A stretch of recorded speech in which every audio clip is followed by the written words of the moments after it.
കഴിഞ്ഞ ഒരാഴ്ചയായിട്ട് ഈ സിനിമയെ കുറിച്ചിട്ട് നല്ല കുറേ റിവ്യൂസൊക്കെ കേട്ടെങ്കിലും അങ്ങനെ കാണാൻ വേണ്ടി ഒരു ഇൻട്രസ്റ്റ് ഒന്നും വരാണ്ട് ഞാൻ ജസ്റ്റ് ഇതിൻ്റെ ട്രെയിലറൊക്കെ പോയിട്ടൊന്ന് കണ്ടു. അപ്പോൾ അതിൽ 2-3 ഷോട്ടൊക്കെ എനിക്ക് ഭയങ്കരമായിട്ട് ഇഷ്ടമായപ്പോൾ ജസ്റ്റ് ഒന്ന് 2 നോക്കിയാലൊന്നുമില്ല, അതിൽ ഇന്നലെ ഫസ്റ്റ് ടൈം എന്ന സിനിമ പോയിട്ട് കണ്ടു.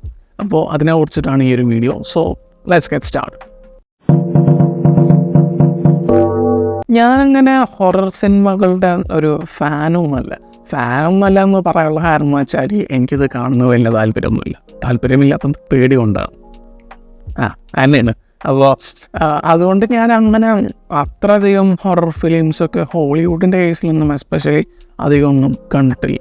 ആൻഡ് ഇതിലെ മെയിൻ പ്രത്യേകത എന്താണെന്ന് വെച്ചാൽ വിഷ്വൽസ് ഒരു രക്ഷയില്ല.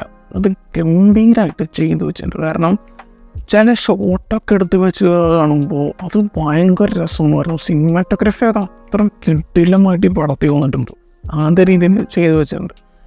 ഒരു ഇനീഷ്യൽ സെഗ്മെൻ്റൊക്കെ കയറി വരുന്ന സമയത്ത് എൻ്റെ മോനിക്ക് എന്തായി എടുത്തു വെച്ചിരിക്കുന്നു പറയുന്ന രീതിയിൽ അങ്ങനത്തെ ഒരു സീനുണ്ട്. അപ്പോൾ അത് കണ്ടപ്പോഴേ എനിക്ക് ഭയങ്കര ഇൻട്രസ്റ്റിംഗ് ആയിട്ട് തോന്നിയിട്ട് പിന്നെ ഈ സിനിമ കണ്ടുകൊണ്ടിരിക്കുമ്പോൾ ഭയങ്കര ആൻറ്റിസിപ്പേഷൻ. അപ്പോൾ അങ്ങനെയാണ് ഞാൻ ഈ സിനിമ മൊത്തത്തിൽ കണ്ടിട്ടുള്ളത്. എവിടുന്നോ ഈ സിനിമ ഇൻട്രസ്റ്റിംഗ് ആയിട്ട് കൊണ്ടായപ്പോൾ പിന്നെ അല്ലാണ്ട് ഇരുന്നുണ്ട്. പിന്നെ നരേറ്റീവിൻ്റെ കേസൊക്കെ പറയുമ്പോഴത്തേക്കും ഭയങ്കര ക്യൂരിയോസിറ്റിയാണ് ഈ ഒരു സിനിമയിലെ മിസ്റ്ററി എന്താണ്, അല്ലെങ്കിൽ എന്തെങ്കിലും നടക്കുക എന്നൊക്കെ അറിയാൻ വേണ്ടി അത്രയും ഹുക്ഡാക്കിയിട്ട് ഈ സിനിമ കൊണ്ടുപോകുന്നുണ്ട്. ആ ഒരു കാര്യത്തിൽ അടിപൊളിയാണ് ഈ സിനിമ.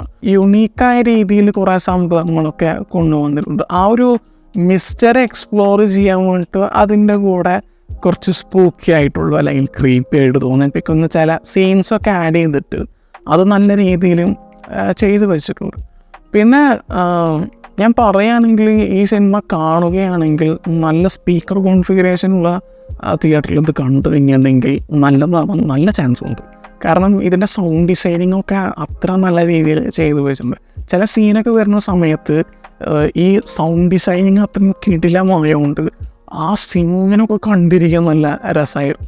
അപ്പോൾ അങ്ങനത്തെ കുറേ സംഭവങ്ങളൊക്കെ ഉള്ളതുകൊണ്ട് നല്ല ഇൻട്രസ്റ്റിംഗ് വാച്ചാണ്. എനിക്ക് തോന്നുന്നു അക്കേഷ സ്റ്റീവൻസിൻ്റെ ഫസ്റ്റ് ഫീച്ചർ ഫിലിമാണ് ഇതെന്ന് തോന്നുന്നുണ്ട്. കാരണം അവർ മുന്നേ ടെലിവിഷൻ സീരീസൊക്കെ എടുത്തിട്ടുണ്ടെന്ന് വെച്ചാൽ ചില എപ്പിസോഡ് അങ്ങനെ ഡയറക്റ്റ് ചെയ്തിട്ടുണ്ട്. പക്ഷേ ഫീച്ചർ ഫിലിം ചെയ്യുന്നത് ആദ്യം ആയിട്ടാണ്. അപ്പോൾ ഒരു ഫസ്റ്റ് ഫീച്ചർ ഫിലിം ചെയ്യുന്ന ഒരാൾ ഇത്രയും കിടിലമായിട്ട് എടുക്കുന്നത് കണ്ടപ്പോൾ എനിക്കതൊരു ഭയങ്കര വണ്ടറായിട്ട് തോന്നി. അമ്മാതിരി ക്വാളിറ്റി ഉണ്ട് ഈ സിനിമയ്ക്ക്. പിന്നെ ഇത് മറ്റേ പരിപാടിയല്ല, എന്തെങ്കിലും ചെയ്തു വെക്കുമ്പോഴത്തേക്കും ജംപ് സ്കെയറും കണ്ടിട്ട് ആ സംഭവമല്ല അത്. അപ്പോൾ അതുകൊണ്ട് എനിക്ക് നല്ല ഫ്രഷ്നെസ്സൊക്കെ തോന്നിയിരുന്നു. മൊത്തത്തിൽ പറയുമ്പോൾ ഒരു കിടിലൻ ഹൊറർ ഫിലിം തന്നെയാണ് ദ ഫസ്റ്റ് അവൻ. അപ്പോൾ മറ്റൊരു വീഡിയോ ആയിട്ട് പിന്നെ വരാം. Bye guys.